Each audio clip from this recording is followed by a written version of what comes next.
Chers compatriotes, je m'adresse aujourd'hui à vous pour parler de la Cour constitutionnelle guinéenne. J'ai publié hier un article très long de 3 pages. Je tiens aujourd'hui à rappeler les points les plus importants de cet article pour ceux qui n'ont pas eu le temps de lire cet article. Dans cet article, j'accusais la Cour constitutionnelle de structurer la dictature dans notre pays. J'ai estimé que la Cour constitutionnelle ne rend pas des arrêts, mais des services au président de la République. J'ai estimé aussi que la Cour constitutionnelle ne rend pas la justice. J'ai été cela. J'ai cité notamment l'arrêt par lequel la Cour constitutionnelle a approuvé le projet de changement de la Constitution de 2010, mais aussi l'arrêt sur la falsification de la Constitution de 2020. La Cour a été saisie par une plateforme de la société civile et le président de l'Assemblée nationale, au nom d'une quinzaine de députés, je pense, la Cour a décidé que les recours étaient irrécevables. Non seulement elle a déclaré que les recours étaient irrécevables, ce qui peut être compris juridiquement, c'est possible que ce soit irrécevable. Mais ce qui est inacceptable, c'est que la Cour, elle tranche sur le fond. Elle a décidé que la Constitution publiée au journal officiel était celle qui a été soumise au référendum. Ce qui est matériellement faux. Cela a été démontré par des juristes, notamment par l'avocat maître Antoine Pépé Lama et aussi maître Mohamed Traoré. Donc ensuite, la Cour, elle affaiblit l'opposition politique dans notre pays. Elle affaiblit les citoyens de notre pays. Comment elle les affaiblit? En rendant toujours des décisions fantaisistes d'irrécevabilité à chaque fois qu'elle est saisie par un citoyen ou par un parti d'opposition. Ou encore en rendant des décisions d'incompétence à chaque fois qu'elle est saisie par un parti d'opposition ou par un citoyen contre l'exécutif. On a l'impression que dans notre pays, tous les arrêts de la Cour constitutionnelle, l'exécutif gagne. On a l'impression que les partis d'opposition, les particuliers, accusent l'exécutif à tous les coups.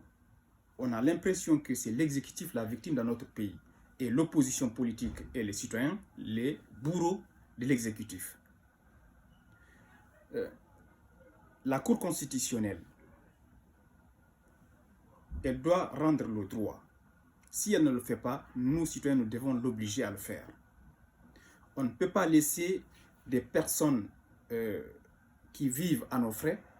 Ce sont des gens qui sont payés à plus de 50 millions de francs guinéens par mois, sans compter en fait leurs primes et autres traitements en carburant et tout ce que vous imaginez, pour rien faire. C'est inacceptable. L'importance du droit, c'est le droit qui permet à chaque Guinéen de se sentir chez lui. C'est le droit qui permet à tous les Guinéens de se dire qu'ils ont des valeurs qui dépassent la culture de leur tribu. Sans le droit, la vie en société est impossible. On peut vivre dans la nature sans droit. On peut vivre en liberté sans droit dans la nature. Mais en société, c'est impossible. Maintenant, je vais m'adresser directement au juge de la Cour constitutionnelle. Je vais ici vous relater quelques arrêts rendus par des cours constitutionnelles étrangères qui sont des modèles de courage et de vertu des juges des cours suprêmes. Commençons par la Cour suprême du Kenya, qui est très proche de chez nous. Restons donc en Afrique pour l'instant. Le 1er septembre 2017, vous pouvez le vérifier l'information, la Cour suprême du Kenya a invalidé l'élection du président sortant Uhuru Kenyatta, qui avait gagné les élections au mois d'août avec 54% des voix contre 44% des voix à son opposant Raila Odinga. Et ce qui est génial dans cette décision, c'est non seulement l'invalidation, mais aussi la réaction du président sortant après cette décision de la Cour suprême. Le président, il dit qu'il est en désaccord avec la décision de la Cour, mais qu'il la respecte. Il dit qu'il est prêt à retourner encore vers le peuple avec le même programme, il dit aux Kenyans qu'ils ne sont pas en guerre, que votre voisin reste toujours votre voisin. Qui peut imaginer dans notre pays, Mohamed Lamine Bangoura, président de la Cour constitutionnelle actuelle, déclarer ou invalider l'élection d'Alpha Condé au pouvoir? Qui peut imaginer Alpha Condé, après avoir été déclaré perdant, tenir un propos rassemblaire des Guinéens? Tout ça, c'est pour vous montrer en fait le gouffre qui sépare les Guinéens des autres peuples. Donc, je vais aussi vous citer un arrêt de la Cour constitutionnelle française. C'est l'arrêt dit liberté d'association du 16 juillet 1971. Cet arrêt est connu par tous les étudiants en droit. On voit cet arrêt dès la première année de droit. Les faits, c'était quoi? Il y a un groupe d'artistes qui a voulu créer une association sur la base de la loi de 1901. Pour la délivrance du récépissé, le préfet de Paris a refusé cela. Parce que ces groupes d'artistes, ce sont des gauchistes, tendance communiste. Le tribunal administratif de Paris a été saisi.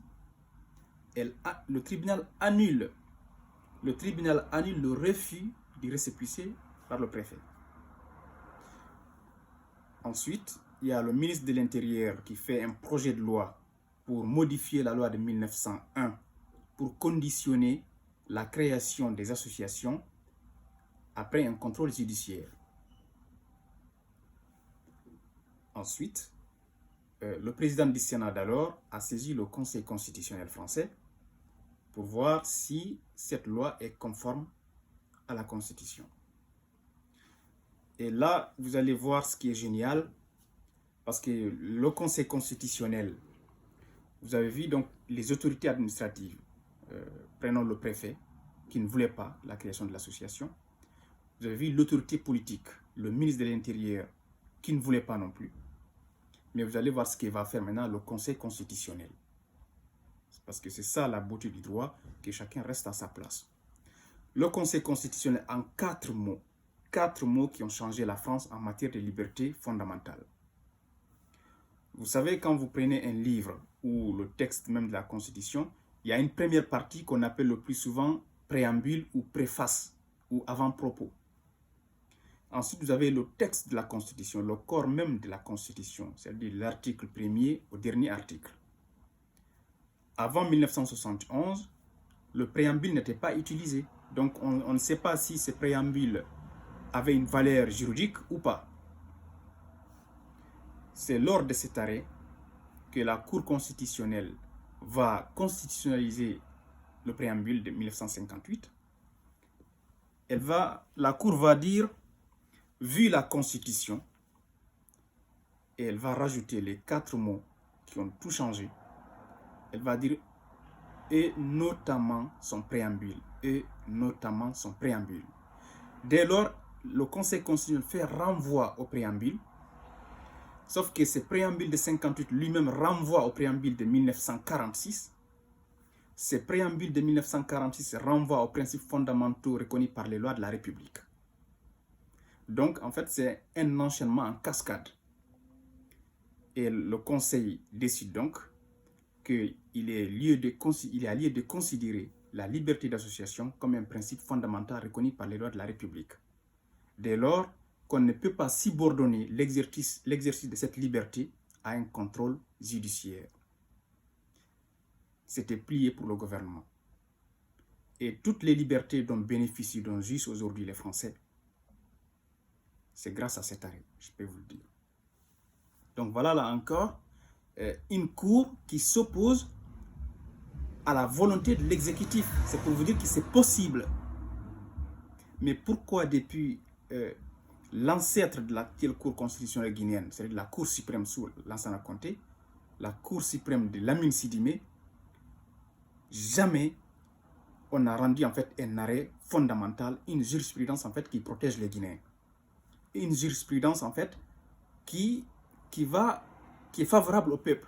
Tous les arrêts rendus en fait, c'est pour l'exécutif ou les parlementaires. C'est incroyable. Donc, je vous ai cité des arrêts qui vous montrent en fait que les juges des cours suprêmes peuvent prendre leurs responsabilités en toute indépendance. Maintenant, allons aux États-Unis, la Cour suprême américaine. La Cour suprême des États-Unis, là je vais vous citer un arrêt très ancien de 1954 qu'on appelle Brown versus Board of Education. C'est de l'anglais, je ne sais pas comment le dire. Cet arrêt, vous allez voir en fait la force du droit. C'était à l'époque, il y avait d'abord en fait les lois qu'on appelle les lois Jim Crow, c'est-à-dire ce sont des lois qui consacrent la ségrégation raciale entre noirs et blancs.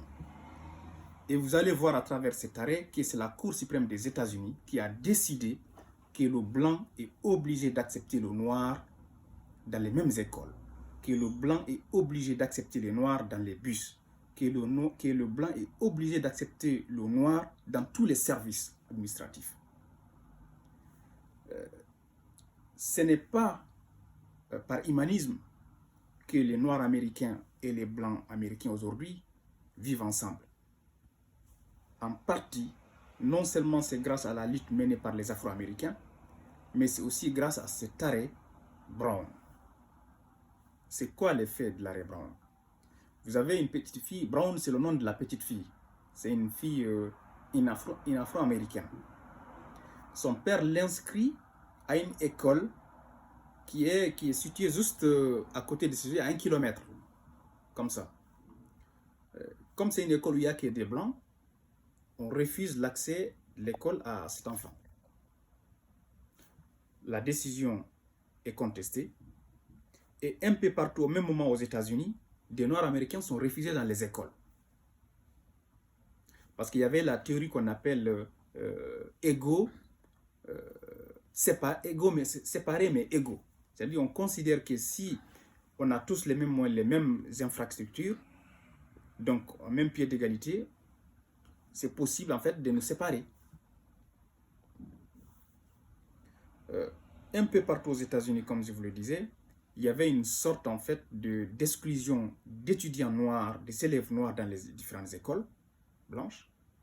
Et au final, toutes ces affaires arrivent au niveau de la Cour suprême des États-Unis. La Cour suprême va décider ce jour-là de l'illégalité de la théorie de séparation, de séparer mais égaux. C'est elle qui a mis fin à cette théorie. C'est elle qui a mis fin à la ségrégation. Et suite à cet arrêt, vous avez l'affaire de ce qu'on appelle les 9 de Little Rock.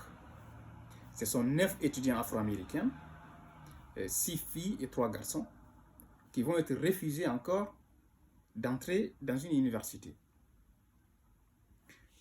Et non seulement le gouverneur, les autorités de la ville vont tous s'opposer, il va y avoir des émeutes, ce qui va même obliger le président d'alors, Eisenhower, d'envoyer en fait les militaires pour escorter les 9 étudiants afro-américains pour étudier.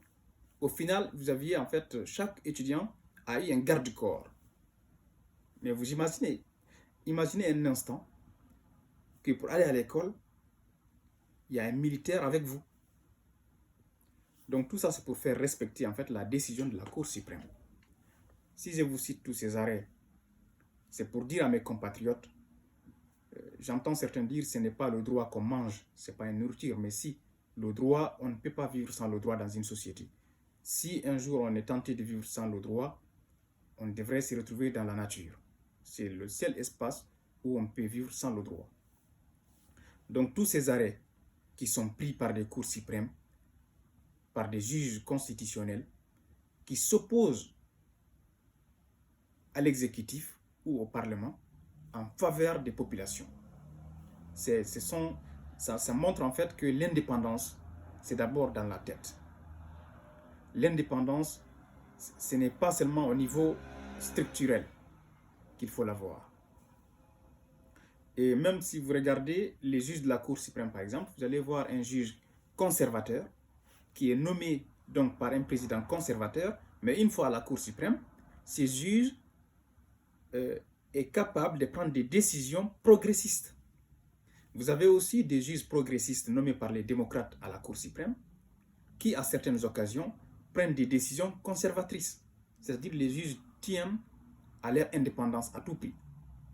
C'est pour ça qu'il y a quelqu'un qui dit que les juges de la Cour suprême sont capables d'envoyer en enfer la Maison Blanche et le Congrès. Ils s'en foutent. Parce qu'ils sont libres dans la tête, ils sont indépendants dans la tête. Vous avez le juge John Roberts. Je pense que lui, il a été nommé en 2005 par George Bush. Et récemment, comme c'est un conservateur, il s'est opposé à une restriction de l'avortement prise par l'État de Louisiane. Ça a scandalisé en fait tous les républicains, tous les conservateurs, parce que c'est sa voix qui a fait balancer la décision. Donc, la décision a été prise donc à 5 voix contre 9, grâce à la voix du président John Roberts, alors qu'il est conservateur. Normalement, idéologiquement, il devait s'y opposer, mais il ne l'a pas fait. Donc, ça montre son indépendance. Ce n'est pas parce qu'un conservateur l'a nommé qu'il va prendre des décisions conservatrices. Maintenant, regardez notre cour constitutionnelle. Mohamed Lamine Bangoura, comme je parle souvent de lui, c'est quelqu'un qui ne doit pas évoluer dans le domaine judiciaire. Ce n'est pas possible. Les autres membres de la Cour constitutionnelle, je suis quasiment certain qu'ils les influencent dans la malhonnêteté, dans l'indignité des décisions qui sortent de cette juridiction. Il est en grande partie responsable. Le président d'une juridiction, tout le monde le sait, certains juristes peuvent le confirmer, le président d'une juridiction, il ne peut pas obliger les autres, ses collègues, mais il peut les influencer d'une manière ou d'une autre. C'est comme dans une cour d'assises. Le président d'une cour d'assises peut le plus souvent influencer même les membres du jury, même les jurés. C'est une question de leadership. Donc c'est pour ça que je me focalise sur Mohamed Lamine Bangoura, parce que c'est lui le président.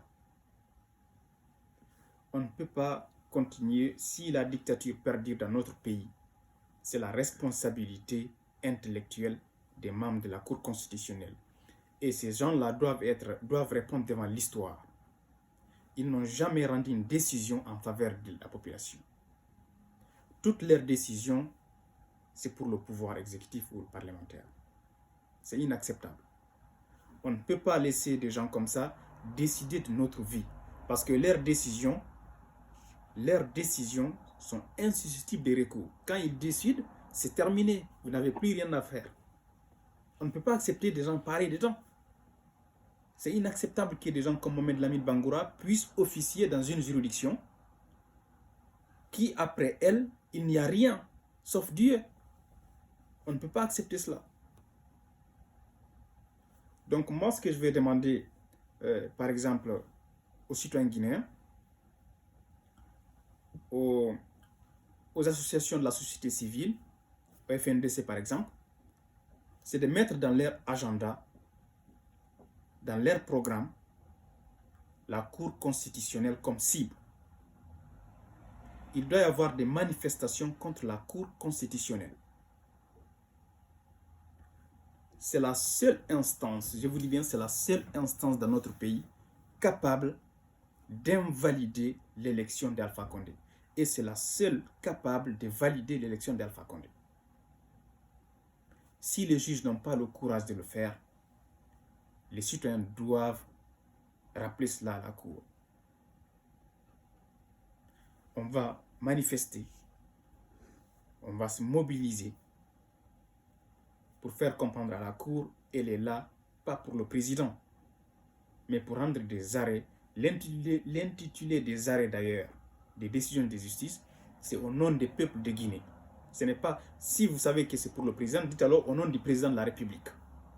Vous changez l'intitulé des arrêts. La justice est rendue au nom du peuple et pas au nom du pouvoir. C'est inacceptable. Donc moi, je demande vraiment que les Guinéens se mobilisent contre la Cour constitutionnelle. Que les Guinéens initient une marche contre les membres de la Cour constitutionnelle. Si nous laissons la Cour constitutionnelle, si nous laissons les membres de la Cour constitutionnelle dans leur confort, on est foutu.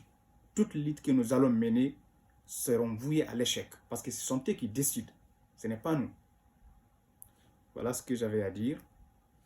Je vous remercie.